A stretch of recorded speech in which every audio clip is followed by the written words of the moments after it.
sudah ya sampai mana ya? Sampai sini mungkin kita bahas dari sini dulu lah.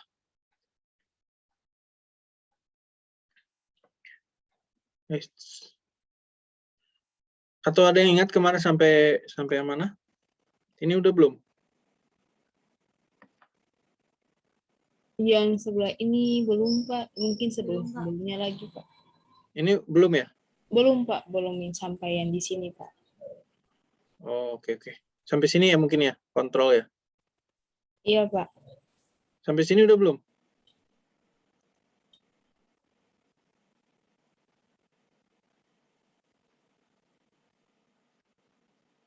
Ada yang ingat sampai mana? Sampai sini udah?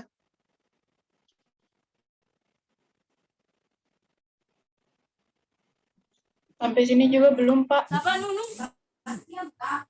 Belum ya di sini ya? Oke, sampai mana ya berarti kita ya? Di sini kayaknya, Pak. Sini ya? Ini, Pak. Iya, Pak. Oke. Tebalan sedimentasi ya, oke. Kita mulai aja ya. Di apa? Saya mundur dulu sebentar secara cepat. Ya, jadi batuan karbonat itu umumnya diendapkan di sedimen karbonat, dan batuan karbonat diendapkan di, kalau kita lihat di sebaran karbonat marine yang modern pada saat ini, itu dia berada antara lintang 30 ya utara, lintang utara 30 dan 30 derajat selatan. Nah, itu kenapa nanti kita coba lihat di akhir ya. Tapi ada kaitannya dengan syarat dari pengendapan karbonat itu, yaitu suhu ya, temperaturnya cukup hangat di tropis, kemudian nutriennya tidak terlalu banyak, dan airnya jernih gitu ya. Dan ada lingkungan yang bersifat laut dangkal atau shallow marine. Ini yang kemarin kita juga sudah bahas, bahwa rate of production itu tidak linear, melainkan ada ada stepping seperti ini, sehingga produksi optimal atau yang paling tinggi adalah di kedalaman 0 sampai 10 meter ya. Kalau kita lihat di sini, rate of production of calcium carbonate per unit area gitu ya. Maksudnya di sini bahwa setiap unit area ini memiliki laju pertumbuhan karbonat yang lebih tinggi 2 kali lipat ya, di kedalaman 0 mungkin sampai 2 atau 3 meter dibandingkan di kedalaman lebih dari 10 meter. Ya. Nah, kemudian itu akan berkurang lagi sampai kedalaman 80 meter secara tidak terlalu signifikan ya, masih relatively di sekitar 2 angkanya. Kemudian di bawah 80 meter itu semakin berkurang karena cahaya yang menembus itu tidak dapat cahaya tidak dapat, spektrum cahaya yang digunakan untuk fotosintesis itu tidak dapat menembus sampai ke kedalaman ini, sehingga di sini disebut lower limit of Halimeda di British Honduras ya, reef front. Halimeda itu adalah jenis alga seperti rumput laut lah gitu ya, tapi itu adalah green algae termasuknya, atau ganggang hijau. Nah, di bawah 80 meter itu algae masih bisa hidup, tapi sifatnya adalah red algae atau ganggang merah ya. Itu bisa sampai 250 meter karena ini dia bisa memproduksi atau mempergunakan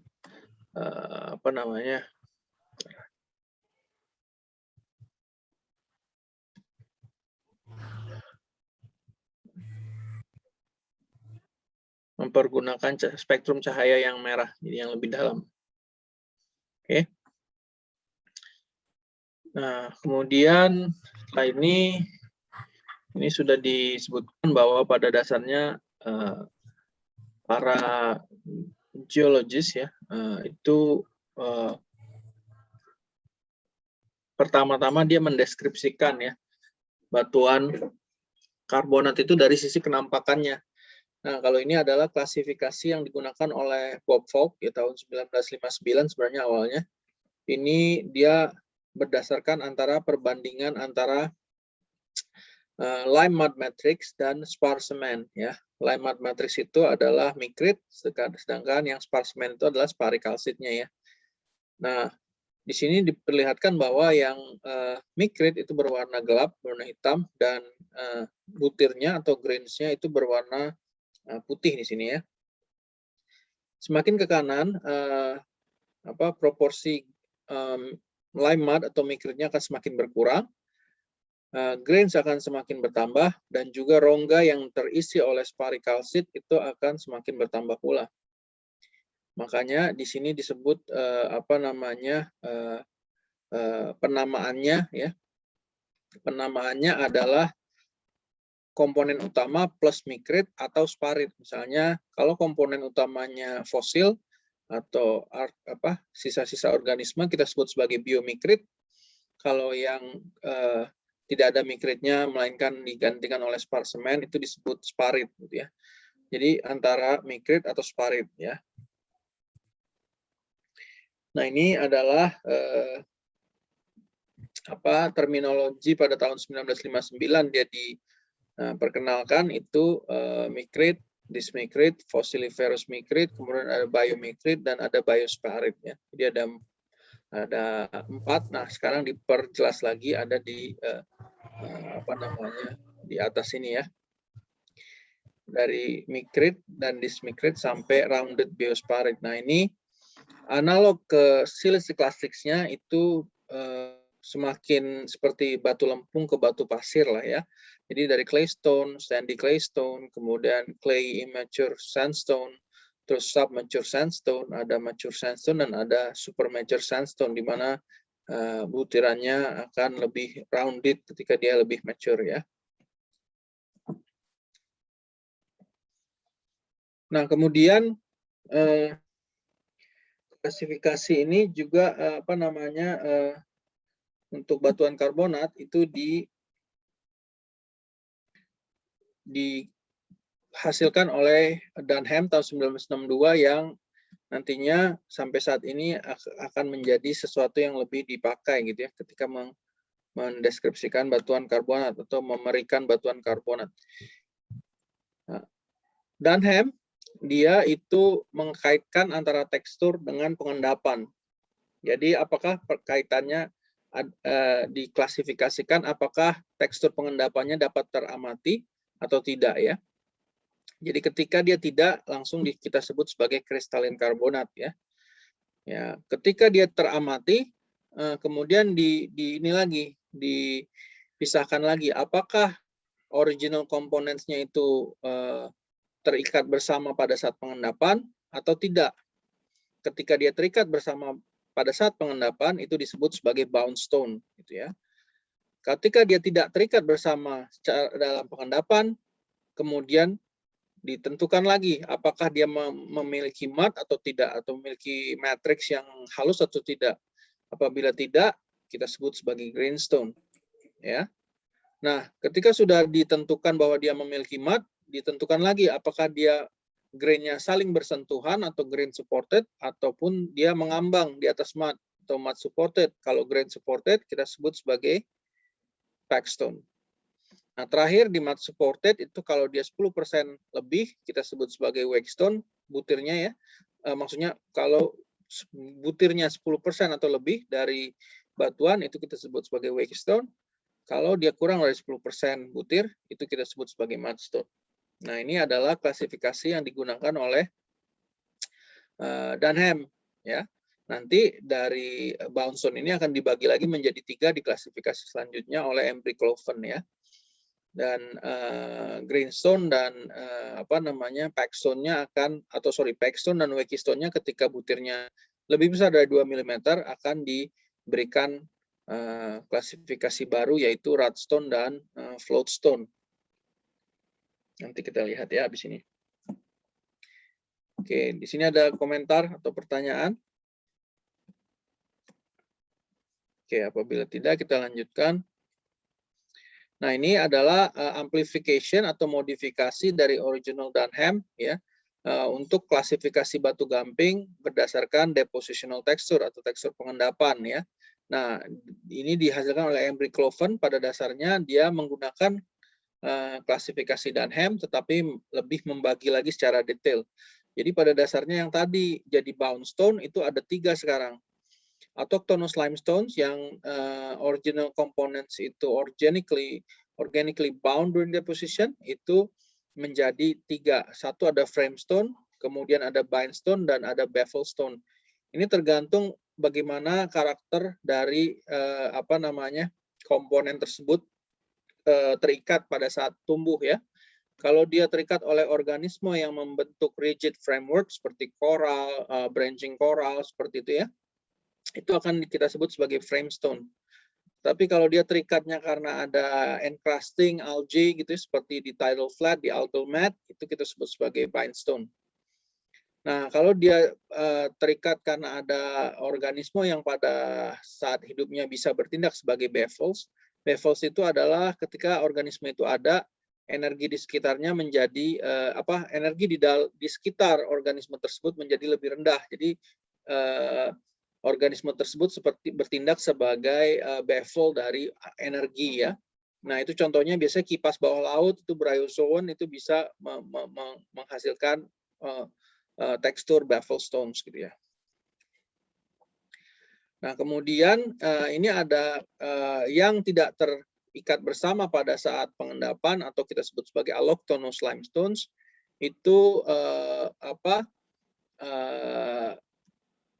komponennya apabila ada yang lebih besar dari 2 mm itu dibagi lagi menjadi 2. Ketika dia matrix supported ya, itu kita sebut sebagai floatstone. Ketika dia component supported atau grain supported itu kita sebut sebagai rudstone ya. Jadi ada totalnya 1 2 3 4 5 6 7 8 9 ya. 9 klasifikasi batuan karbonat yang umum digunakan sampai dengan hari ini.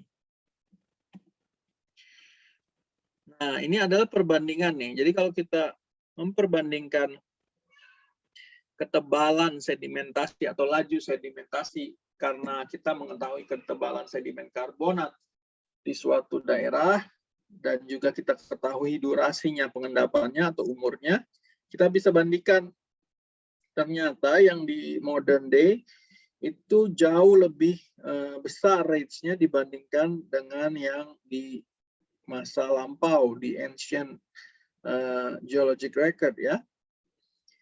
Kalau kita lihat di sini ya, ini ada di beberapa daerah atau locality, ada di Florida, ada di Rodriguez Bank, ada di Andros Island, kemudian ada di macam-macam ya, ada Yucatan, ada Trucial Coast, ini adalah referensinya. Nah, itu kita ukur ketebalan maksimum dari karbonatnya, kemudian durasi dari endapan tersebut, sehingga ketebalan dibagi durasi itu kita dapatkan laju pengendapan karbonat per 1000 tahun. Didapatkan bahwa dia berkisar antara 1 sampai 3 ya, atau di bawah 1 sedikit, nih ada yang 0,5. Cuman skalanya adalah puluhan sentimeter ya, sampai sedikit ratusan. Jadi kalau kita jadiin sentimeter nih 50 cm, ini 300 cm, 50 sampai 300 per 1000 tahun. 50 cm sampai 300 cm per 1000 tahun. Nah, ketika dirata-ratakan, Holocene itu adalah yang ini adalah yang Holocene. Holocene itu adalah sesuatu yang di bawah dari 10.000 tahun, lebih muda ya. Itu rata-ratanya ternyata 1 meter per 1000 tahun ya, atau 100 cm per 1000 tahun. Nah, tapi karena kita juga punya batuan sedimen, batuan karbonat yang sudah diendapkan di masa lampau, di singkapan misalnya di geologic record gitu ya, ini juga bisa diukur kan, ketebalannya bisa kita ukur dan juga umurnya juga bisa kita ukur kalau kita punya top dan bottomnya gitu ya. Kalau kita punya top dan bottomnya, topnya umur apa, bottomnya umur apa, tinggal kita kurangi deltanya adalah durasi pengendapannya. Nah, ini kalau kita hitung, walaupun dia ketebalannya lebih signifikan, kalau kalian ingat tadi yang di sini hanya 25 meter, 1 meter, 1,5 meter, 4 meter, tapi yang ini bisa sampai ribuan meter, 4.600 meter, 4.000 meter, 1.500 meter, 6.000 meter, 3.000 meter. Tetapi karena durasinya yang panjang, ya di geologic time, itu rate-nya jauh sekali. Rate-nya hanya ini, kalau kita lihat di sini berarti 0,3 ini meter 30 cm. Kalau 0,03 berarti ini 3,5 cm. 3,5 cm, 8 cm per 1.000 tahun. Ketika dirata-ratakan dia jadi 4 cm per 1.000 tahun dibandingkan 100 cm per 1.000 tahun. Jadi apabila kita bandingkan ya laju pengendapan karbonat yang ancient atau yang masa lampau atau yang sudah jadi batu dibandingkan dengan yang modern yang masih mengendapkan, itu perbandingannya bisa 25 kali lipat ya. Nah, itu kan menimbulkan pertanyaan karena kita pada dasarnya kan percaya depression is the key to the past ya. Kalau depressionnya 1 meter per 1.000 tahun, kenapa the past-nya kok cuma 0,04 gitu? Ya, itu pertanyaan yang harusnya muncul di pikiran kalian ya. Karena depression is the key to the past, kenapa bisa berubah? Nah, penjelasannya adalah nanti ya di terakhir. Tetapi kita bahas dulu ini adalah principles ya dari carbonate sedimentation. Ya, sebentar, saya jadi ingat nih. Kalau kalian kayaknya masih sampai delta deh ya. Iya Pak, delta. Iya Pak. Berapa terakhir? Pantes. Oke. Terakhir delta Pak. Terakhir delta ya. Kita loncat sebentar, tapi ini mungkin hanya dari ini saja ya, dari kayak kita introduction aja ya. Nanti saya akan loncat lagi ke delta ya. Ini adalah materi setelah delta ya, setelah delta dan estuary. Jadi delta dan estuary itu ada di transition zone, kemudian ini ada di laut dangkal ya. Nah, pada dasarnya karbonat sedimen itu terbentuk di daerah yang berupa marine environment yang hangat, kemudian generally shallow atau dangkal, dan juga airnya jernih ya, karena dia support untuk organisme-organisme penghasil karbonatnya ya. Nah, carbonate formation itu essentially autochthonous, maksudnya dia diproduksi di tempat. Misalnya kalau ada organisme yang seperti moluska yang hidup di situ, nanti cangkangnya akan menjadi sedimen karbonat. Nah, basin configuration dan energi dari waternya akan menjadi kontrol yang dominan dalam pembentukan fasies dan diferensiasinya ya. Oke, saya stop share dulu. Saya kembali ke delta.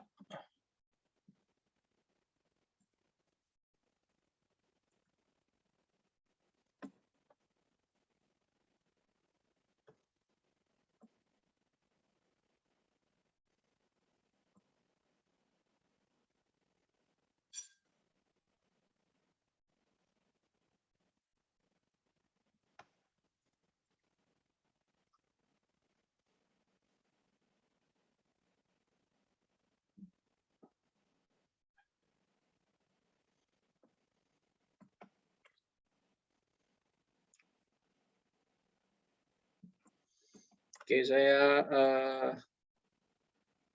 minta maaf ya, karena ada kesalahpahaman tadi, saya kira sudah sampai karbonat ya. Oke, jadi kita sudah sampai sini kemarin ya. Jadi apa itu delta, apa itu river mouth, ya, apa itu estuary, ya, apa itu ordinary river mouth ya. Harusnya sudah ingat ini bahwa delta adalah sesuatu yang dapat membentuk ya discrete shoreline protuberance, maksudnya shoreline-nya menjorok karena ada akumulasi sedimen yang dibawa oleh sungai. Kemudian estuary adalah daerah di mana river mouth itu memiliki mixing antara fresh water dan sea water, sehingga proses-proses dan chemistry-nya juga bercampur gitu ya. Nah, ordinary river mouths itu adalah sungai-sungai kecil, biasanya tidak ada mixing antara signifikan mixing antara sea water dan fresh water. Kemudian sedimennya juga tidak ada yang dari sungai masuk ke laut, vice versa, dari lautnya terbawa ke dalam sungai gitu ya. Nah, delta ya, seperti yang kita sudah sampaikan bahwa original termnya berasal dari Greek alphabet ya, alfabet Yunani kuno. Yang keempat itu adalah alfa, beta, gamma, delta ya. Delta itu berbentuk segitiga. Nah, itu karena memang morfologinya yang didefinisikan di mulut sungai Nil di Mesir ya, sehingga memperlihatkan adanya flat land river channels yang ada shape dari segitiganya itu di mulutnya ya, di dekat laut. Nah, tetapi bentuk ini ternyata tidak ditemukan di delta-delta lain, karena delta-delta lain itu memiliki pengaruh atau influence dari wave tidal dan river supply yang berbeda-beda, sehingga ketika dia dia masuk ke laut itu nanti akan memberikan proses-proses tadi akan saling bekerja dan memberikan bentukan yang unik gitu ya. Nah, jadi proses-proses tadi adalah arus di sungai, current in the river, terus adalah reworking dari ombak atau waves, dan reworking dari pasang surut atau tides. Nah, kalau kalian lihat semuanya ini adalah delta ya. Nah, delta ini adalah the original delta yang kita sebut sebagai the Nile Delta itu seperti ini ya. Jadi berbentuk segitiga. Ini adalah yang kita sebut sebagai delta ya. Tetapi dalam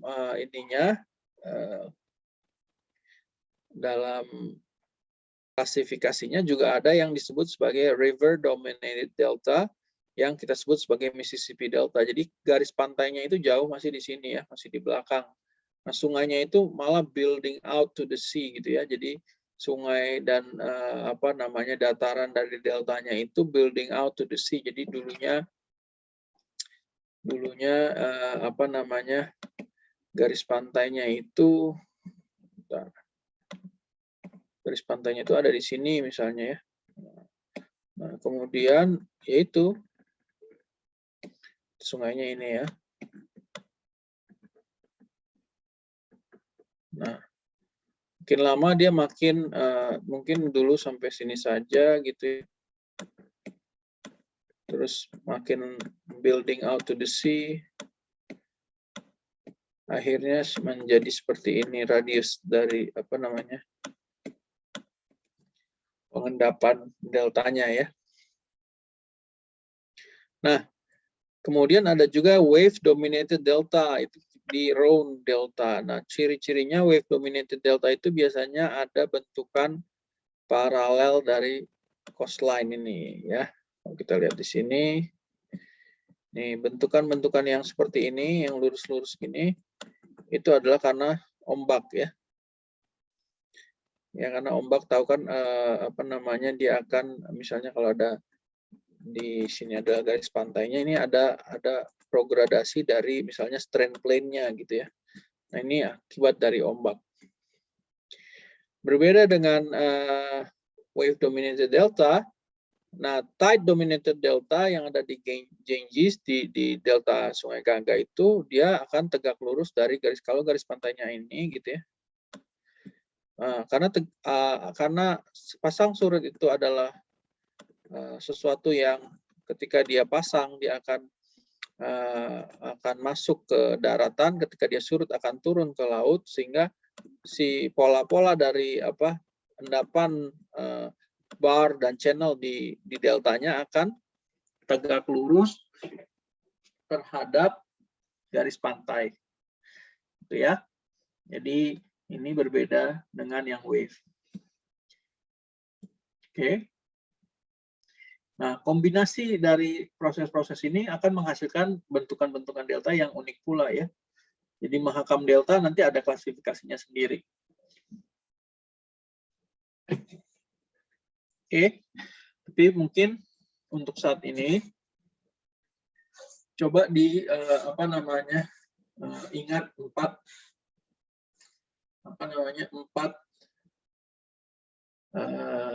jenis delta, empat nama delta ini ya, dan 3 jenis yang istilahnya paling ekstrim lah ya. Nile Delta itu the original delta, river dominated delta itu di Mississippi, kemudian wave dominated delta itu di Rhone, kemudian di tide dominated delta di Gangga, di Ganges delta ya. Nah, ini juga classification dari delta yang mempertimbangkan besar butir dan juga sedimen mekanisme sedimen supply-nya ya. Nah, kalau kita lihat di sini 3 spektrum tadi, ada yang fluvial, ada yang wave, ada yang tide ya. Nah, di sini kalau kita lihat ini butirannya semakin ke arah kanan itu semakin kasar. Ini mud and silt, kemudian sand, kemudian gravel and sand, dan akhirnya gravel.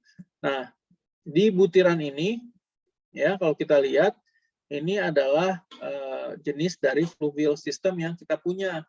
Kalau semakin kasar itu adalah alluvial fans. Kemudian di depannya kita punya braided plains karena kita punya udah mulai sandstone. Nah, tetapi kemudian reverse itu bisa gravel sand sampai mud and silt, tapi tidak gravel saja. Kemudian dari gradientnya ya, dari mulai low ke high gradient yang berkaitan dengan grain size. Nah, drainage areanya tentu semakin ke arah hilir itu semakin luas ya.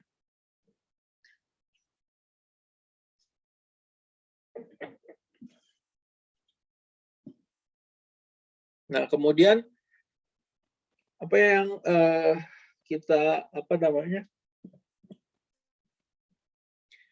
lingkungan delta dan suksesi pengendapan delta ya itu terjadi marine delta itu terbentuk pada pertemuan antara continental dan marine environments atau non-marine to marine environment. Jadi kita sebut biasanya transisi.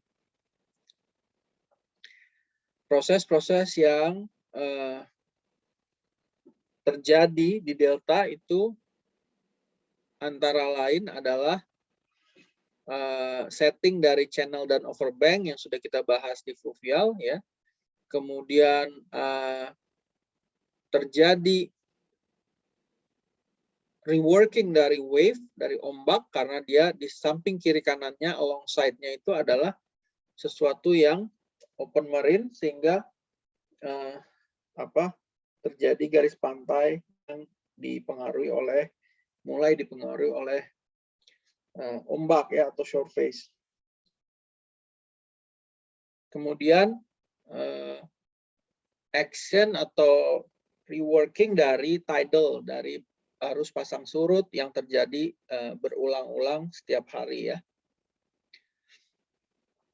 Nah, kemudian tadi kita bahas itu prosesnya. Sekarang kalau flora dan faunanya itu bercampur, ada yang karakteristik dari land environment seperti ada tumbuhan, ada akar ya, ada pollen macam-macam ya. Kemudian juga pertumbuhan ya, plants, dan juga perkembangan dari soils atau tanah ya. Nah, itu kalau yang mencerminkan land environments. Nah, tapi itu biasanya hanya terbatas saja sebarannya ya, are found within a short distance.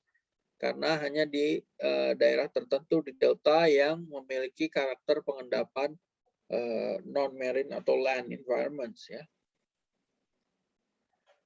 Nah, kemudian ada animals that are found exclusively in marine conditions. Jadi foraminifer dan lain-lain itu bisa berkembang juga daerah delta. Jadi yang ada organisme yang eksklusif di marine itu bisa juga ditemukan di delta.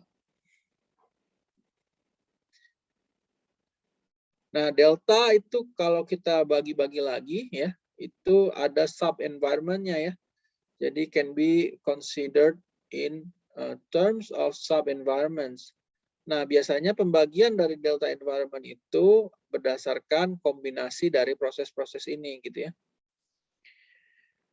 Misalnya yang paling proksimal kita sebut sebagai delta plain ya. Kemudian ada yang di depannya lagi sebagai delta front dan di depannya lagi di offshore kita sebut sebagai prodelta. Nah, itu masing-masing sub environments dari delta ini akan memiliki karakteristik proses dan influence dari baik itu wave atau tidal ataupun river system itu akan berbeda-beda pula.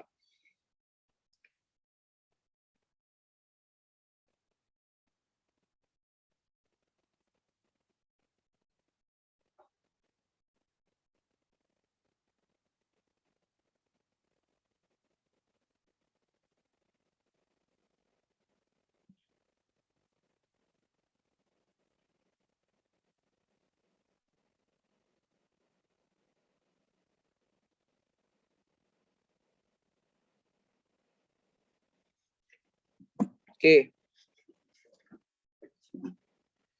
Lanjutkan. Nah, ini adalah pembagian dari sub environment-nya ya. Jadi yang kita sebut sebagai dataran delta itu kita sebut sebagai delta plain.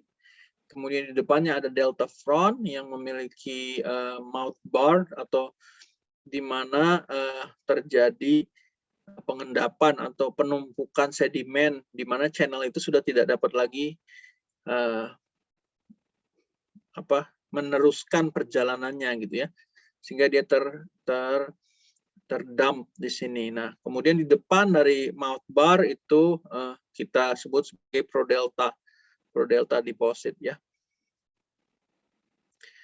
Nah, kalau di sini ya, di sini ini pembagiannya lebih sederhana lagi. Ada yang disebut sebagai delta top, yaitu di sini ya yang lebih dipengaruhi oleh non-marine influence-nya, dan kemudian ada juga delta front ya, delta front di mana dia sudah masuk ke submarine. Oke. Dari sini mungkin ada komentar atau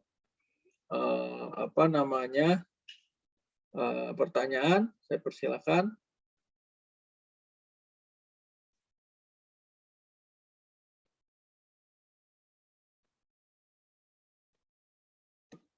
Oke, kalau belum ada, kita lanjutkan.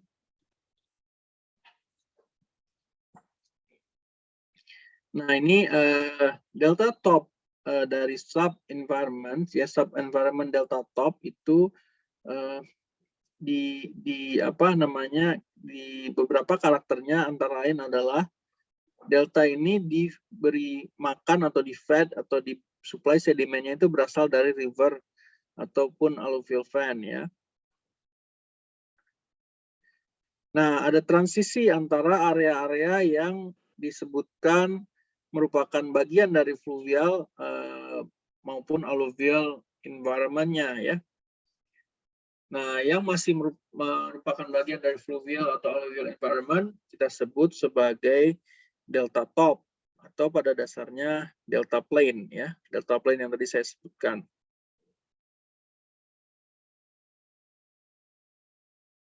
Di dalam delta plain ini ada yang kita sebut sebagai delta channels ya. Delta channels itu biasanya sifatnya distributory. Distributory itu maksudnya dari sungai yang besar menjadi bercabang-cabang menjadi beberapa sungai kecil ya. Ini sangat sangat berbeda dengan yang ada di fluvial, karena pada fluvial justru sungai-sungai kecil yang bergabung menjadi satu membentuk sungai besar gitu ya. Nah, kembali itu kalau itu namanya tributary. Nah, sekarang ketika dia disebarkan lagi itu disebut sebagai distributary. Nah, delta channels itu formnya bisa bermacam-macam ya. Ada yang meandering, ada yang braided, ada yang single maupun divided ya channelsnya.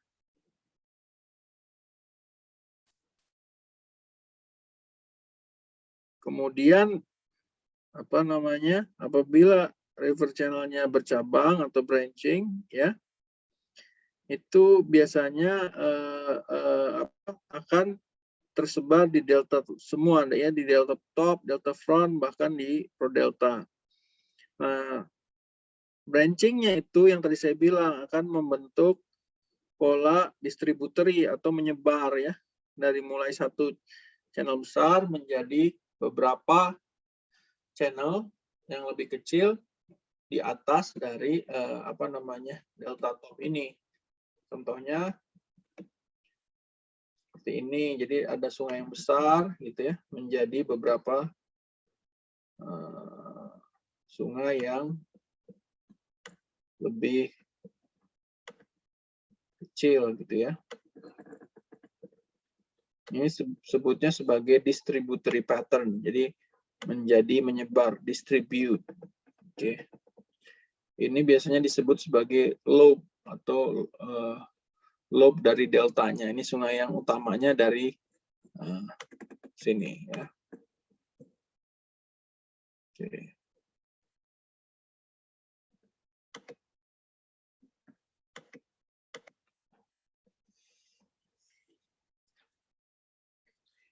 Nah, di delta top, ciri-cirinya antara lain adalah the courses delta top facies itu berada di dalam channelnya. Jadi butiran sedimen yang paling kasar itu ada di dalam channelnya. Karena alirannya cukup kuat dalam rangka membawa dan mentransport bed load material yang berukuran cukup kasar gitu ya. Nah, adjacent to the channels, jadi di sebelah dari channel-channelnya itu ya, di sisinya itu pada lingkungan upper delta plain maupun di fluvial itu ada yang kita sebut sebagai subaerial overbanks areas ya. Kalau subaerial itu berarti dia tidak di bawah muka air ya, dia terekspos gitu. Subaerial overbank areas yang menjadi sites, itu jadi tempat-tempat sedimentasi suspended load ketika channelnya banjir gitu ya. Nah, itu materialnya berupa berbutir halus, makanya dia bisa tersuspensikan.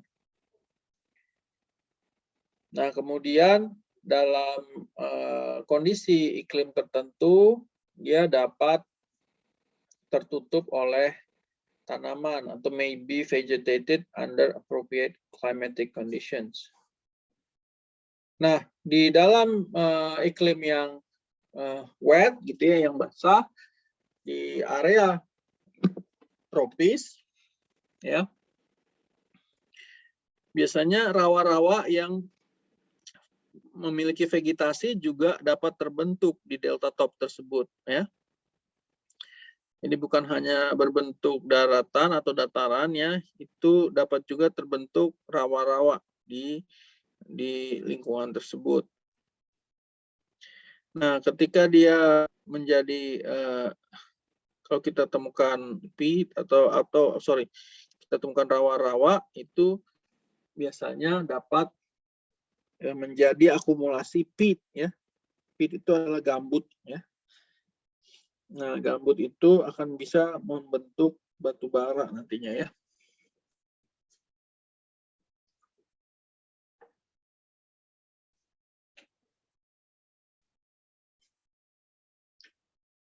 Ketika overbank flow-nya cukup sering ya, biasanya akan menjadi mixture atau campuran ya dari organik dan plastik ya, material organik dan plastik yang membentuk carbonaceous mud ya, yang membentuk apa namanya mud yang bersifat gampingan ya atau carbonaceous. Nah, kemudian crevasse place ya, crevasse place itu juga menghasilkan deposit yang apa namanya bersifat lens shape atau memiliki geometri lensa yang melensa di atas dari delta top.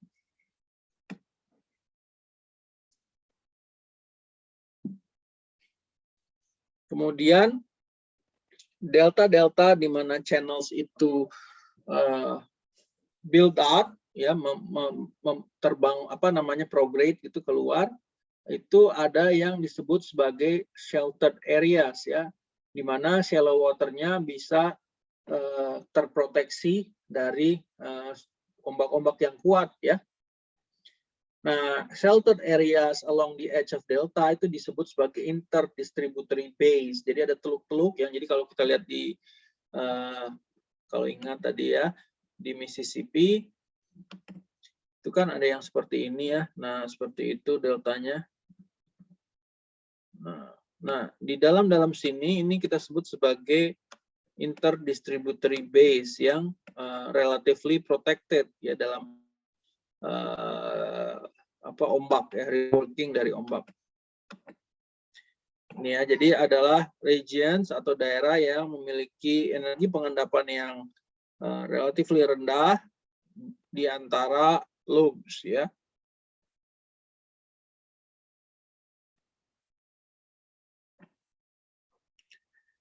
Nah, airnya di situ bisa jadi air payau atau brackish ya, karena ada influx dari fresh water dari channel dan overbank areas. Jadi tidak fully salt water, tapi bisa payau atau brackish.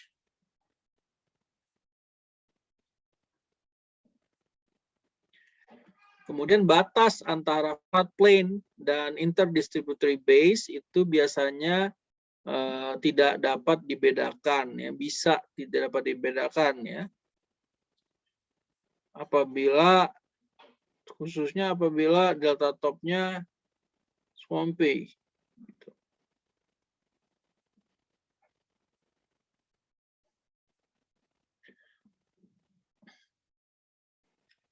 At the mouth of the channels ya, velocity-nya reduce karena bertemu dengan standing body of water, kemudian menjadi deposition dari bed load-nya karena tiba-tiba velocity-nya abruptly reduce ya. Nah, ketika abruptly reduce, tentu sedimennya settling velocity-nya tercapai dan akan terendapkan menjadi mouth bar kita sebutnya.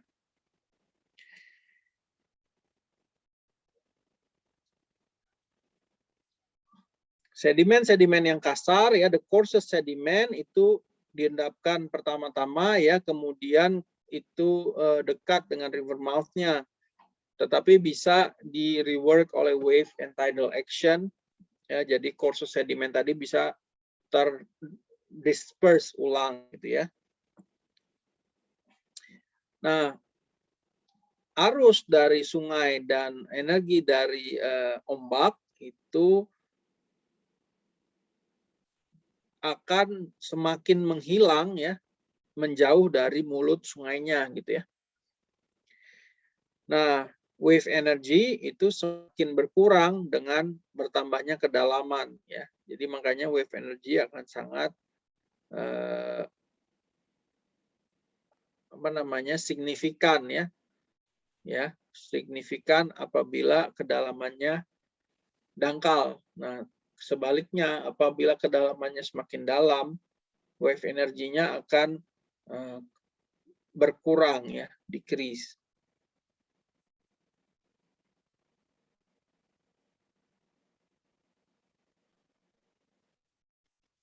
Nah, biasanya ini akan membentuk ya pola yang stacking pattern atau apa namanya sedimen itu menjadi progressively finer material being deposited further away from the river mouth.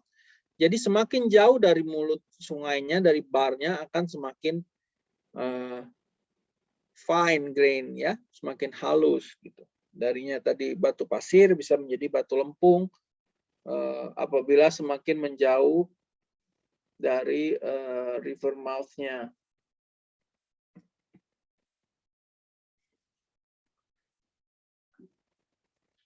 Nah, di delta juga ada yang namanya slope, ya, sesuatu yang memiliki kemiringan pada saat endapan atau kemiringan depositional lah ya, depositional dip.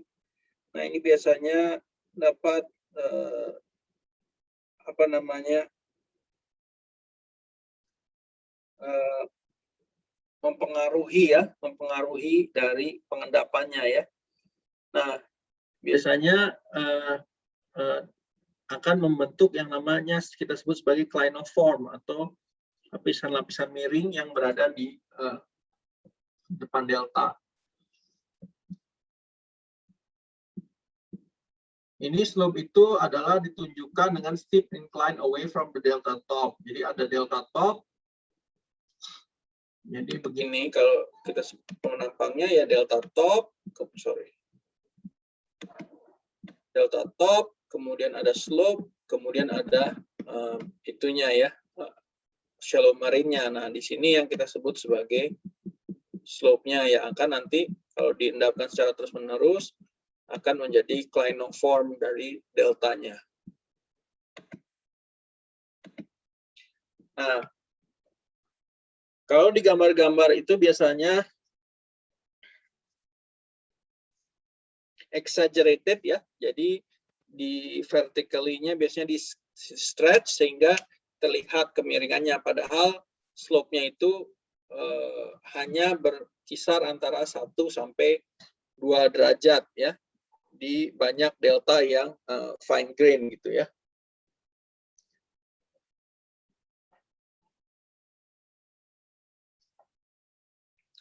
Tetapi ketika di coarse grain itu bisa sampai 30 derajat. 30 derajat kemiringannya di delta-delta yang coarse grain. Kemudian suspended load yang masuk ke still water atau air yang tenang itu akan membentuk sedimen plume atau awan ya, sedimen di dalam air ya di depan deltanya. Nah, itu tergantung dari density campuran air dan sedimen. Fresh water yang fresh river water yang ada suspended load-nya bisa memiliki density yang lebih rendah dibandingkan saline seawater yang mengandung garam lah ya. Ketika density-nya lebih rendah, plume of suspended fine particles will be buoyant. Jadi dia berada di dekat permukaan air karena dia mengambang pada dasarnya. Nah, dan akhirnya dia tersebar ya jauh dari sungainya. Ketika terjadi mixing ya, yang paling buoyan ya, partikel yang paling halus dan paling buoyan itu akan terlempar atau tertransportasi paling jauh dari delta front ya, sampai akhirnya nanti dia diendapkan di daerah-daerah prodelta. Oke. Nah, karena ada slope ya, karena ada slope ini tentu ada kemungkinan untuk munculnya gravity currents ya. Nah, gravity currents ini dapat membawa sedimen yang berukuran kasar sampai ke delta front ya.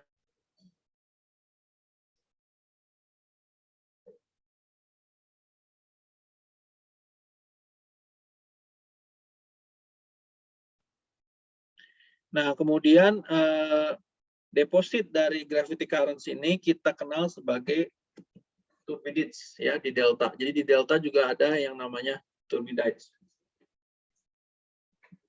Nah, ini yang tadi saya sampaikan, punya delta top facies yang ada channel sand-nya dan ada muds-nya.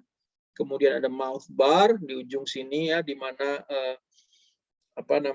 biasanya pengendapan sands. Kemudian ada slope yang berkisar antara 1 sampai 2 derajat yang merupakan lingkungan pengendapan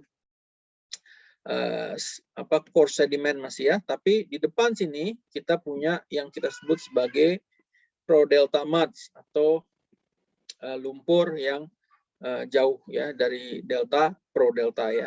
Nah, sampai akhirnya nanti akan bertransisi menjadi shelf deposits ya dari marine settings ya.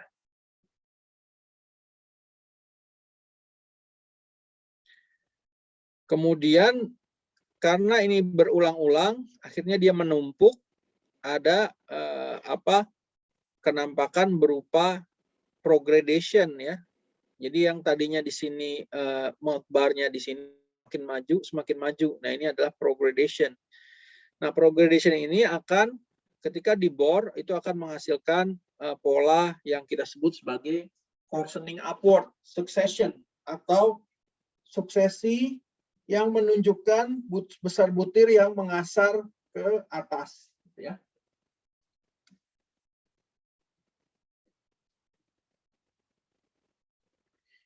Nah, di deltaic successions ini ya, jadi ada yang kita sebut sebagai progradation. Ini progradation, maksudnya progradation itu maju gitu ya. Jadi yang tadinya titik ini ada antara mouth bar itu di sini, maju ke arah sini dan maju ke arah sini. Jadi secara timeline dia akan garis pantainya maju ke arah laut yang kita sebut sebagai progradasi.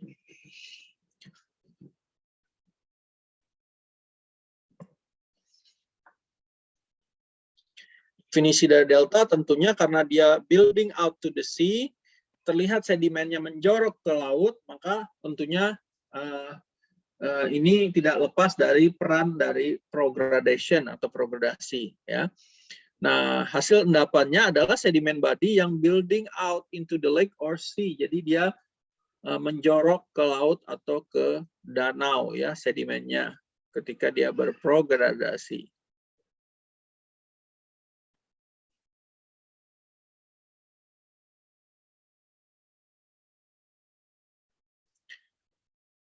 Nah, suksesi dari fasiesnya, dari sedimentary succession-nya, itu kalau kita suksesi itu, kalau kita berbicara suksesi biasanya berbicara ke dari bawah ke atas atau dari yang tua ke muda, yaitu suksesi ya. Suksesi itu maksudnya seperti ini suksesi dari A, B, C itu suksesi. Jadi kalau kita sebut sebagai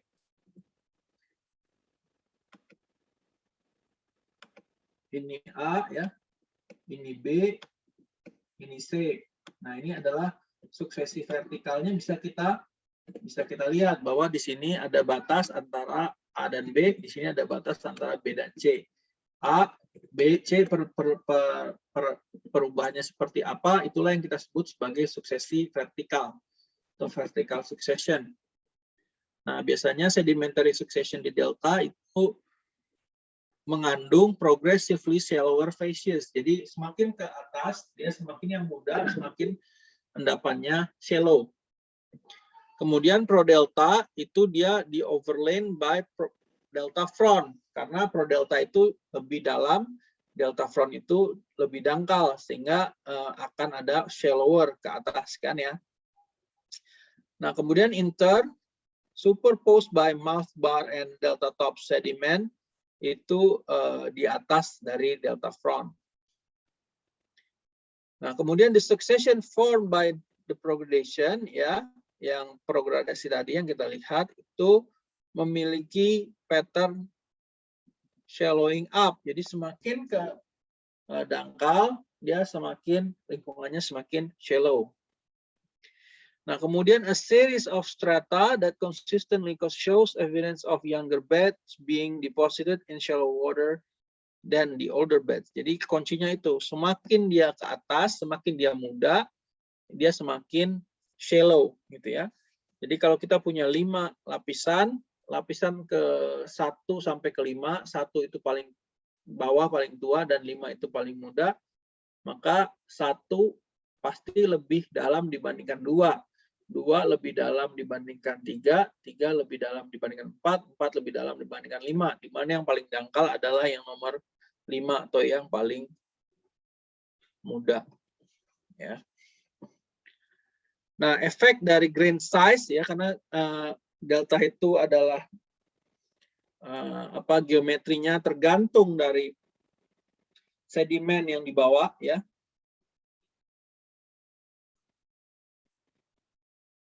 Sedimen yang dibawa di sungainya, apakah dia berbutir halus ataupun berbutir kasar. Kita lihat ada perbedaan ya. Kalau yang di atas, gambar di atas ini, kita ada melihat yang kita sebut sebagai fine grain delta. Sedangkan yang di bawah adalah coarse grain delta. Ya, jadi perubahannya sangat signifikan ya. Kalau di sini kita lihat masih ada crevasse play, lalu kemudian lobe yang berupa sandy-nya ya, sandy mouth bar dan lain-lainnya itu terbatas, tetapi fine grain delta front dan prodelta facies-nya ekstensif ya, madi prodeltanya itu melebar yang abu-abunya dibandingkan dengan yang coarse grain delta di mana sungainya memiliki bar gitu ya di tengah-tengah ya. Jadi dan lebih straight gitu ya sungainya. Kemudian mouth bar atau sandy mouth bar depositnya jauh lebih besar dibandingkan yang fine grain. Tetapi tentu kebalikannya bahwa madi prodelta dan delta frontnya ya itu akan berbeda karakter. Di sini delta frontnya adalah sandy, sedangkan di sini delta frontnya adalah madi. Nah, tapi kalau udah sampai prodelta masih kita kenali ya sebagai madi prodelta lah gitu ya. Nah, ini fine grain delta ini adalah kasus di mana high proportion dari suspended sediment, suspended load. Jadi proporsi dari suspended load-nya jauh lebih tinggi dibandingkan bed load-nya ya.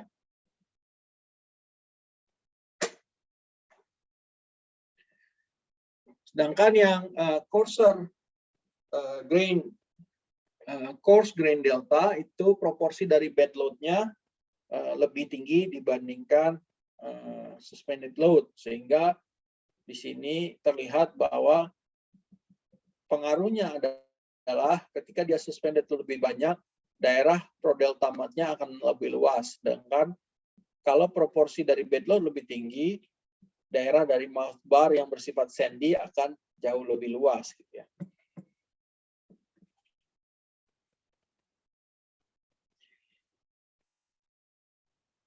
Nah, ada juga pengaruh dari morfologinya ya. Di sini kita sebut sebagai shallow water delta. Ini kalau kita lihat kasusnya sungainya sama ya, jenisnya ya, mungkin ini fine grain ya, meandering, kemudian ada crevasse play.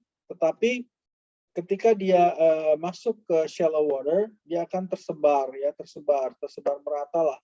Di sini ada mouth bar deposits, kemudian ada shallow widespread delta front. Namun ketika dia masuk ke deep water, dia langsung ke continental slope, sandy-nya tidak mengumpul di daerah deltanya, melainkan dia tertransport ke deep water ya, dengan berbentuk turbidite deposits ya.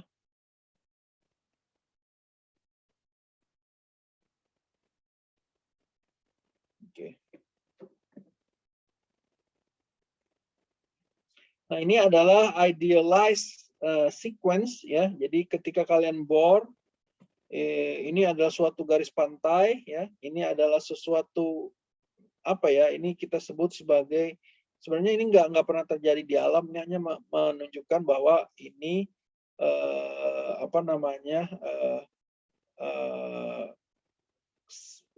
schematic section ya. Ini kalau ini adalah wave dominated delta, kemudian kita punya barrier bar di sini island ya.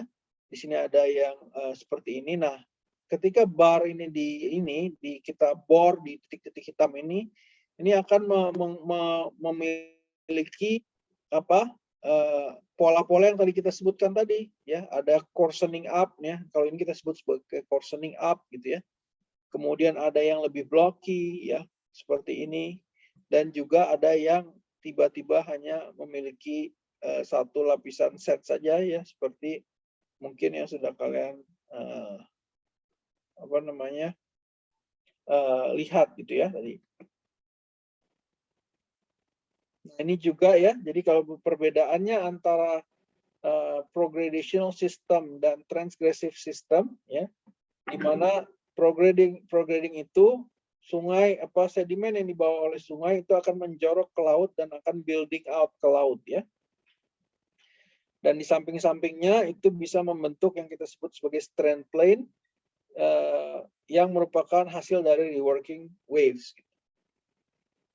Nah, kalau yang estuari itu sedimennya tidak menjorok ke laut, melainkan sedimennya berkumpul di muara sungainya, dan juga kemudian ada terjadi mixing antara freshwater dan seawater, begitu pula proses-prosesnya membentuk beberapa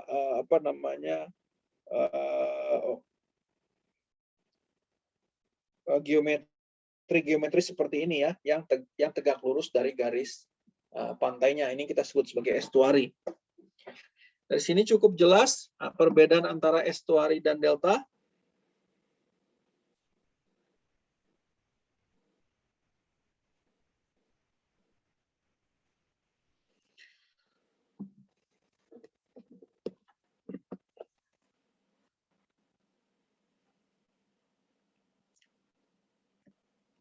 Cukup jelas, ya, rasanya, ya.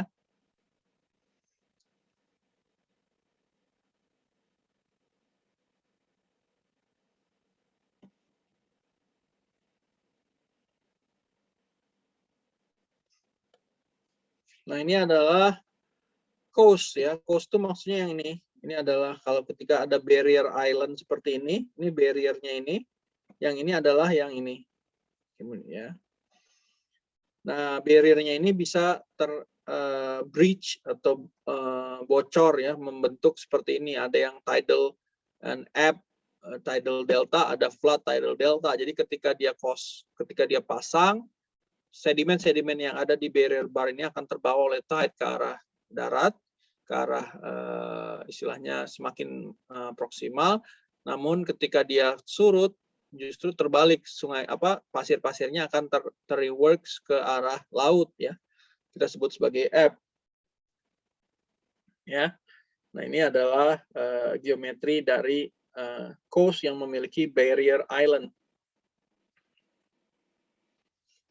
Ya, kalau kita lihat ada beberapa litologi di sini, ada yang coarse grain, ada yang fine grain, ada yang tertutup oleh vegetasi yang kita sebut sebagai marsh, dan juga tidal flat. Nah, tidal flat itu pada dasarnya adalah dataran di mana kalau dia tertutup, kalau dia pasang dia akan tertutup, kalau dia surut akan terekspos.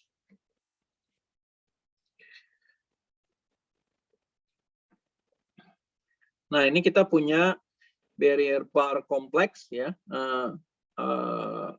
Jadi ini adalah barrier island-nya, ada lagoon, ada laut lepasnya, ya.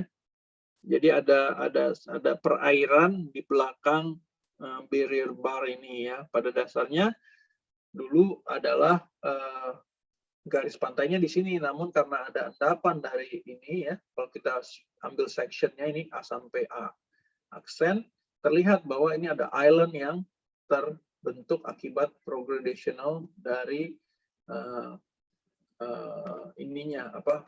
dune dan pantainya, ya.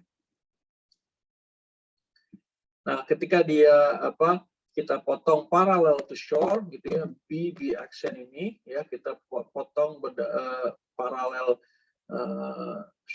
barrier bar-nya dan memotong inlet channel-nya, ini seperti ini terlihat, ya, bahwa kita punya endapan beach, kemudian upper surface dan lower surface, dan akhirnya ada lateral accretion, ya, di inlet dari channel-nya.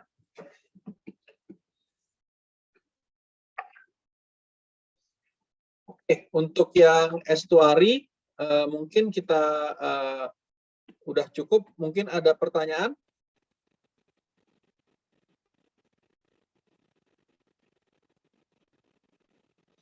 Jadi kita sudah bahas fluvial, kita sudah bahas apa namanya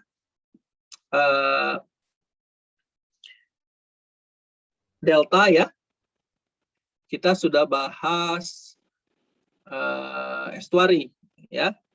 Jadi sebenarnya kalian sudah siap untuk UTS ya. Jadi siap-siap mungkin minggu depan ada ujian ya. Kira-kira siap nggak? Iya, Pak. Oke. Jadi harapannya mungkin kita diskusi aja nih sisanya. Jadi begini. Harapannya kalian hari Sabtu ini sudah praktikum ya. Sudah praktikum. Nah, Iya, sebenarnya Pak. praktikum itu adalah independen. Maksudnya kalian tidak perlu harus praktikum dulu lalu bisa mengerjakan UTS. Enggak. Jadi praktikum itu hanya material suplemen yang dapat meningkatkan pengertian dan pemahaman kalian. Nah, kita sudah sampai ke modul ke mana ya? Ke-5 ya. Jadi sudah alhamdulillah udah hampir 10 pertemuan ya kita ya. Karena satu modul saya alokasikan 2 pertemuan ya. Kalau tidak salah ya Jacinda ya. Sekarang berarti ke-10 kan ya? Iya, Pak, 10, Pak. Oh, betul berarti ya.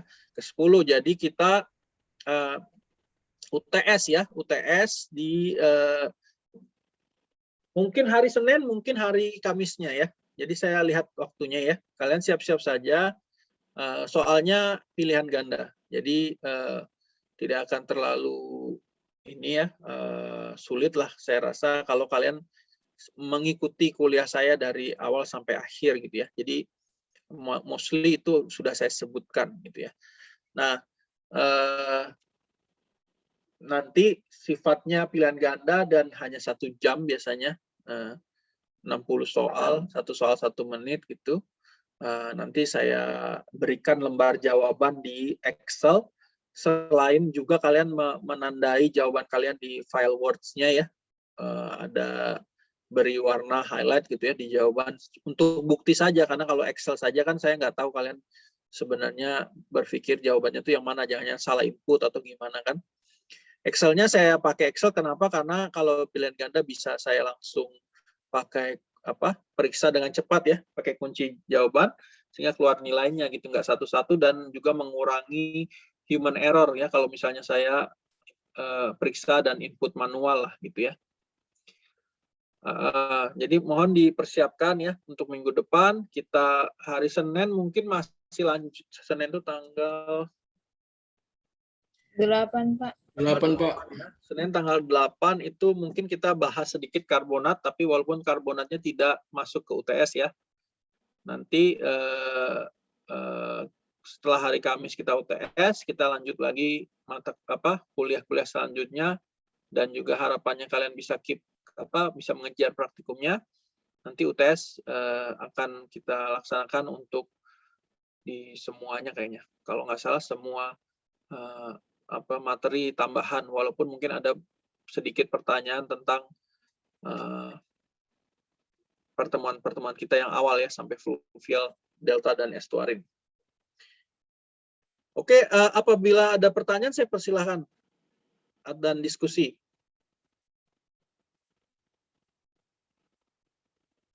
Saya ingin konfirmasi saja, Pak. Jadi kita UTS-nya tuh tetap di jam perkuliahan ya, Pak? Ya, jam perkuliahan aja lebih gampang ya. Sebenarnya gimana kalian sih gitu ya. Bebas karena itu pada dasarnya 1 jam saja ya, tapi harapannya sih di kuliah, karena saya bisa ngasih instruksi gitu di awalnya kan, saya kan penuhi ya jadwalnya. Bisa juga malam hari kalau kamu prefer, itu terserah gitu ya. Jadi ini aja sampaikan aja ke saya proposal atau usulan kira-kira jam UTS-nya yang mana yang baik. Tapi sementara ini kita pakai jam kuliah ya. Baik, Pak. Oke. sudah ada berapa mata kuliah yang UTS di TGF? Mulai besok dan minggu depan itu kita banyak yang UTS, Pak. Besok Oh. kita ada UTS Geomatek juga. Minggu depan juga banyak yang UTS lagi, Pak. Berarti memang lagi musim UTS ya di sana ya. Iya, Pak, yang lagi musim UTS. Iya, Pak. Oke. Ya, oke. Kalau gitu ya saya terserah kalian ininya ya waktunya. Kalau misalnya ada keberatan jam kuliah, mungkin usulkan aja jam lain. Yang penting slotnya 1 jam. Saya kasih instruksi paling cuman di 10 menit pertama. Nanti kalian saya tinggal gitu, saya percayalah istilahnya mengerjakannya dengan jujur. Lalu nanti saya biasanya minta kalian mengirimkan berkas jawabannya di email saya gitu. Oke. Masih ada pertanyaan?